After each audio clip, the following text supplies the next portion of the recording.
নমস্কাৰ এই মুহূৰ্তত আহি পৰিছে ৰাজ্যখনৰ বাবে খন্দিয়াৰ কেইবাটাও গুৰুত্বপূৰ্ণ খবৰ এনে ধৰণৰ খবৰসমূহ চাই থাকিবৰ কাৰণে চেনেলটো সাবস্ক্ৰাইব কৰি ভিডিঅটো শেষলৈকে চাই থাকিব এই মুহূৰ্তত জনাই আছো এটা গুৰুত্বপূৰ্ণ খবৰ এই আসাদুদ্দিন ওৱেইছিয়ে উভতি দৌৰিছে এবাৰ মুখ্যমন্ত্ৰী হিমন্ত বিশ্ব শৰ্মাক মিয়া মুছলমানক টাৰ্গেট কৰিছে এখন চৰকাৰে গৰজি উঠিল এবাৰ আসাদুদ্দিন ওৱেইছি আমি জনাই আছো এটা বিশেষ খবৰ মুখ্যমন্ত্ৰী হিমন্ত বিশ্ব শৰ্মাৰ বিৰুদ্ধে গৰজি উঠিছে আসাদুদ্দিন ওৱেইছি আৰু মুছলমানক উপলংঘা কৰে এইখন মুখ্যমন্ত্ৰী হিমন্ত বিশ্ব শৰ্মা নেতৃত্বাধীন চৰকাৰখনে বিধানসভাতে ভাবুকি দিয়া হৈছে নামনি অসমৰ মিয়া মুছলমানক মুছলমান লোকে নিৰ্মাণ কৰা শিক্ষানুষ্ঠানকো টাৰ্গেট কৰি লৈছে হিমন্ত বিশ্ব শৰ্মাই শাক পাচলিৰ দাম বৃদ্ধি হলেও কিয় মুছলমানক দোষাৰোপ কৰা হয় বুলি প্ৰশ্ন আসাদুদ্দিন ওৱেইছিৰ কেৱল সিমানেই নহয় মুখ্যমন্ত্ৰী হিমন্ত বিশ্ব শৰ্মাৰ বিৰুদ্ধে গৰজি উঠিছে আসাদুদ্দিন ওৱেইছি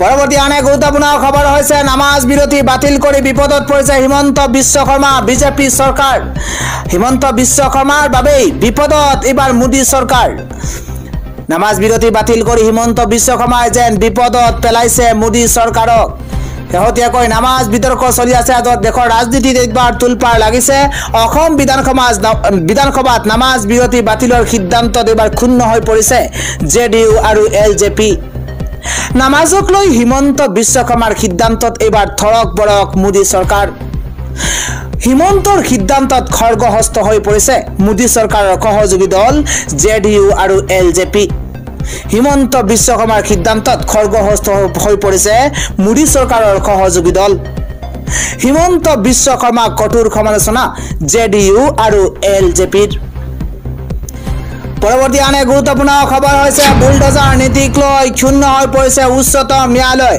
এবাৰ দোষী প্ৰমাণ হলেও ভাঙিব নালাগে অভিযুক্তৰ ঘৰ এটা গুৰুত্বপূৰ্ণ খবৰ দিব বিচাৰিছো বুলডোজাৰ নীতিক লৈ ক্ষুণ্ণ হৈ পৰিছে উচ্চতম ন্যায়ালয় আৰু দোষী প্ৰমাণ হলেও অভিযুক্তৰ ঘৰ ভঙাটো উচিত নহয় বুলি মন্তব্য উচ্চতম ন্যায়ালয়ৰ কেৱল অভিযুক্ত হোৱাৰ বাবে কেনেকৈ ভাঙিব পাৰে ঘৰ তাক লৈ প্ৰশ্ন উত্থাপন কৰিছে সন্তানৰ ভুলৰ বাবে পিতৃৰ ঘৰ ভাঙি দিয়াটো মানি ল'ব নোৱাৰি আৰু অবৈধ নিৰ্মাণৰ উচ্ছেদ চলোৱাৰ পূৰ্বে এবাৰ জাননী দিয়াটো জৰুৰী আৰু অবৈধভাৱে নিৰ্মাণ হোৱা ঘৰ উচ্ছেদত আপত্তি নাই বুলি মন্তব্য কিন্তু সকলো উচ্ছেদ আইনসংগতভাৱেহে হোৱা উচিত বুলি উচ্চতম ন্যায়ালয়ে মন্তব্য কৰিছে ন্যায়াধীশ বি আৰ ঘাবাই আৰু কে বি বিশ্বনাথন বিচাৰপীঠৰ এই ডাঙৰ মন্তব্য বুলডোজাৰৰ একচনৰ বিৰুদ্ধে জমিয়ত উলামা এই হিন্দে তৰিছিল গোচৰ মধ্যপ্ৰদেশ আৰু ৰাজস্থানৰ গোচৰৰ শুনানি উচ্চতম ন্যায়ালয়ৰ পৰৱৰ্তী আন এক ব্ৰেকিং নিউজ হৈছে এবাৰ বিপদত পৰিছে বিজেপি কিয়নো নিৰ্বাচনী বিধি উলংঘা কৰাৰ গুৰুতৰ অভিযোগ উত্থাপন হৈছে আমি জনাই আছো এটা বিশেষ খবৰ নিৰ্বাচনৰ পূৰ্বে বিপদত পৰিছে এবাৰ বিজেপি চৰকাৰ এবাৰ বিজেপিৰ বিৰুদ্ধে খৰ্গহস্ত হৈ পৰিছে নিৰ্বাচন আয়োগ আৰু বিজেপিৰ বিৰুদ্ধে নিৰ্বাচনী বিধি উলংঘা কৰাৰ গুৰুতৰ অভিযোগ উত্থাপন হৈছে বিজেপিলৈ কাৰণ দৰ্শোৱাৰ জাননী প্ৰেৰণ কৰিছে এবাৰ আয়োগে হাৰিয়ানাৰ বিজেপিৰ বিৰুদ্ধে খৰব এবাৰ নিৰ্বাচনী আয়োগ নিৰ্বাচনী প্ৰচাৰত বিজেপিয়ে শিশুক ব্যৱহাৰ কৰাৰ গুৰুতৰ অভিযোগ উত্থাপন হৈছে সমদল পুস্তিকা বিতৰণ কাৰ্যসূচীত শিশুক ব্যৱহাৰ কৰাৰো গুৰুতৰ অভিযোগ উত্থাপন হৈছে 1 অক্টোবৰত অনুষ্ঠিত হ'ব হাৰিয়ানাৰ বিধানসভা নিৰ্বাচন আৰু নিৰ্বাচনৰ পূৰ্বে এবাৰ বিপদত পৰিছে বিজেপি চৰকাৰ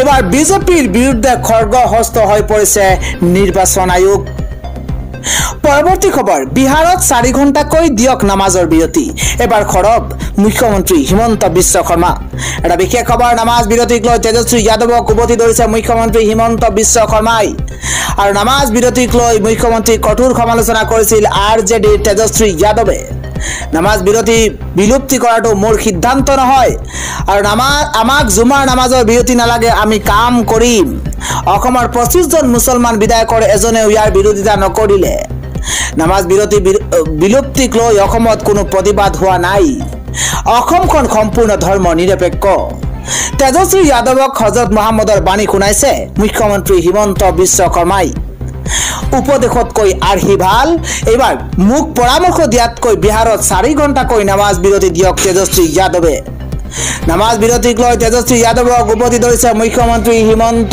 বিশ্ব শৰ্মাই। আন এক গুৰুত্বপূৰ্ণ খবৰ হৈছে প্ৰদেশ কংগ্ৰেছৰ গুৰু প্ৰণাম কাৰ্যসূচী কটাক্ষ এবাৰ মুখ্যমন্ত্ৰী হিমন্ত বিশ্ব শৰ্মাৰ। আমাতকৈ ডাঙৰ গুৰু প্ৰণাম কোনেও কৰিব নোৱাৰে মন্তব্য।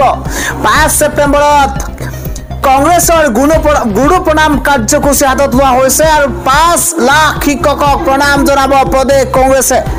আমি জনাই আছো এটা বিশেষ খবৰ, কংগ্ৰেছৰ গুৰু প্ৰণাম কাৰ্যসূচী কটাক্ষ মুখ্যমন্ত্ৰী হিমন্ত বিশ্ব শৰ্মাৰ। কংগ্ৰেছৰ গুৰু প্ৰণাম কাৰ্যসূচী কটাক্ষ কৰিছে মুখ্যমন্ত্ৰীগৰাকী আৰু তাৰ পিছতেই নিৰ্বাচনৰ আগত যাতে এনেধৰণৰ কাৰ্যসূচী হাতত নলয় কংগ্ৰেছে। অসম আন্দোলনৰ সময়ত কিমান গুৰুক জেলত ভৰাইছে কংগ্ৰেছে। নিৰ্বাচনৰ পূৰ্বে গুৰু প্ৰণাম জনাই কি বুজাব বিচাৰিছে কংগ্ৰেছে।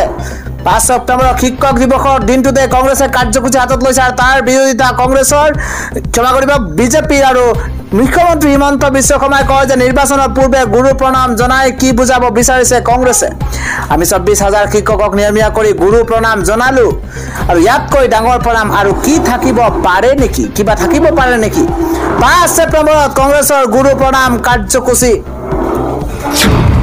পৰৱৰ্তী আন এক ব্ৰেকিং নিউজ হৈছে অসমৰ চৰকাৰী চাকৰিয়ালেও লাভ কৰিব পেঞ্চন। এটা গুৰুত্বপূৰ্ণ খবৰ, অসমৰ চৰকাৰী চাকৰিয়ালেও লাভ কৰিব পেঞ্চন আৰু নতুনকৈ নিযুক্তি পোৱা সকল অন্তৰ্ভুক্ত হ'ব UPSত।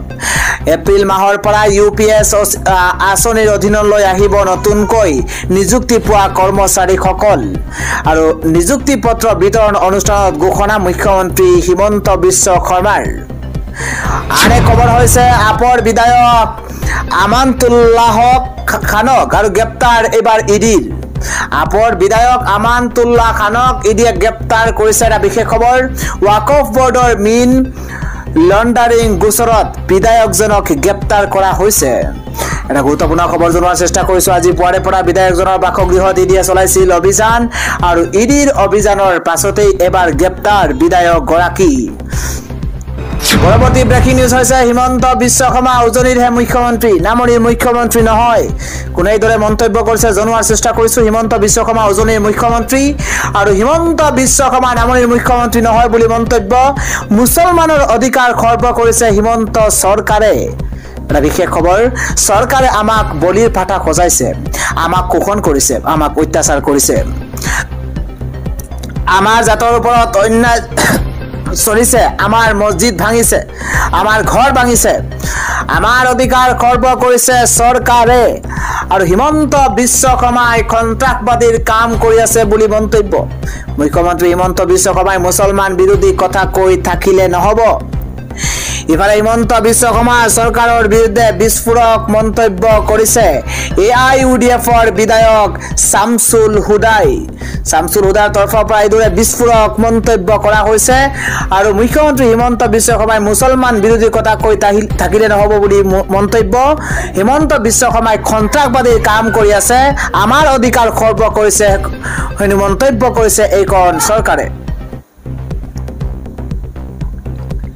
আমাৰ অধিকাৰ খৰ্ব কৰিছে চৰকাৰে বুলি মন্তব্য কৰা হৈছে। আমাৰ জাতৰ ওপৰত অন্যায় চলিছে, আমাৰ মছজিদ ভাঙিছে, আমাৰ ঘৰ ভাঙিছে। এইদৰে হিমন্ত বিশ্ব শৰ্মাৰ বিৰুদ্ধে বিস্ফোৰক মন্তব্য কৰিছে AIUDFৰ বিধায়ক শামছুল হুদাই।